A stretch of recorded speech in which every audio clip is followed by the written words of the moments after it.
السلام علیکم دوستوں، آج ہم اس ویڈیو میں امینہ نام کا مطلب جانیں گے اور اس کے بارے میں مزید تفصیلات۔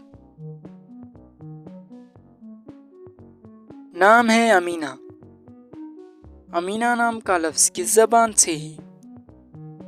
زبان ہے عربی، یعنی یہ نام عربی زبان کا لفظ ہے۔ امینہ نام کا تعلق کس مذہب سے ہے؟ مذہب ہے اسلام، یعنی یہ نام مسلمانوں کے لیے استعمال ہوتا ہے۔ امینہ نام کا استعمال کس جنس کے لیے ہوتا ہے؟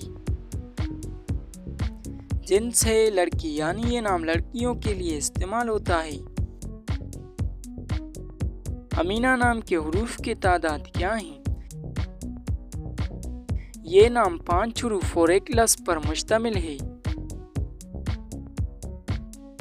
امینہ نام کے اردو معنی کیا ہیں؟ امینہ نام کے اردو معنی ہیں دیانتدار، قابل اعتماد۔